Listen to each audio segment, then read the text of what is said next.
Στα νιάτα μου πίστευα ότι η σοφία ήταν θέμα σωστών λέξεων. Πίστευα πως η σιωπή σήμαινε αδυναμία. Όμως ο Τίμων και οι διδασκαλίες των στοικών μου έμαθαν ότι η σιωπή, όταν επιλέγεται με σκοπό, είναι δύναμη. Υπάρχουν ερωτήσεις που δεν προορίζονται να απαντηθούν, γιατί η απάντησή τους σημαίνει ότι παραδίδεις την ηρεμία σου, την αξιοπρέπειά σου, την ελευθερία σου. Σήμερα θα αποκαλύψω 5 από αυτές τις ερωτήσεις. Παγίδες που χειριστικοί και απατηλοί άνθρωποι χρησιμοποιούν εδώ και αιώνες για να αποκτήσουν έλεγχο.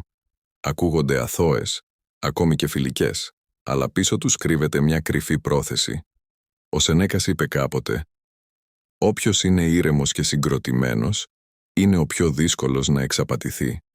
Ας μάθουμε λοιπόν πώς οι σοφοί παραμένουν ήρεμοι και γιατί επιλέγουν τη σιωπή εκεί όπου άλλοι θα διαφωνούσαν. Ερώτηση 1. Γιατί είσαι τόσο νευρικός? Θυμάμαι μια μέρα χρόνια πριν, όταν ένας συνάδελφος μου έκανε αυτή την ερώτηση πριν από μια δημόσια συνάντηση.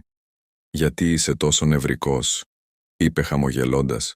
Και χωρίς να το σκεφτώ απάντησα: «Δεν είμαι νευρικός, απλώς δεν κοιμήθηκα καλά». Αυτή η μία πρόταση άλλαξε τα πάντα, γιατί από εκείνη τη στιγμή όλοι στο δωμάτιο με κοίταζαν διαφορετικά, σαν να ήμουν πραγματικά ανήσυχος.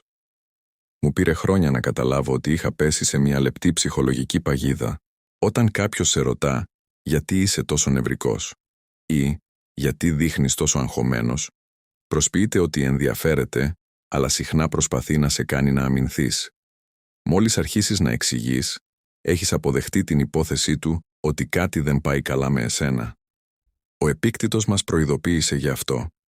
Όταν κάποιος σε προκαλεί, να θυμάσαι ότι δεν είναι το πρόσωπο που σε προσβάλλει, αλλά η κρίση σου γι' αυτό. Ο στόχος του χειριστικού ανθρώπου είναι απλός: να αντιδράσεις. Όταν έμαθα να μένω σιωπηλός, να λέω απλώς «Είμαι καλά» και να επιστρέφω στο θέμα, κάτι άλλαξε. Η δύναμη γύρισε πίσω σε μένα. Δεν χρειάζεται να αποδείξεις την ηρεμία σου σε κανέναν. Η σιωπή σου, όταν πηγάζει από αυτοκυριαρχία, γίνεται η ασπίδα σου. Μην επιτρέπεις ποτέ στους άλλους να ορίζουν τη συναισθηματική σου κατάσταση. Αν προσπαθήσουν να κλονίσουν την ισορροπία σου, θυμήσου. Η γαλήνη είναι η πιο κομψή μορφή δύναμης. Ερώτηση 2. Δεν με εμπιστεύεσαι? Άκουγα αυτή την ερώτηση σε σχέσεις. Όχι μόνο ερωτικές, αλλά και φιλίες και στη δουλειά. Κάθε φορά που έθετα ένα όριο ή ζητούσα διευκρινήσεις, κάποιος έλεγε «Δεν με εμπιστεύεσαι» και αμέσως με κατέκλυζε η ενοχή. Σκεφτόμουν, μήπως είμαι πολύ ψυχρός? Μήπως εγώ φταίω?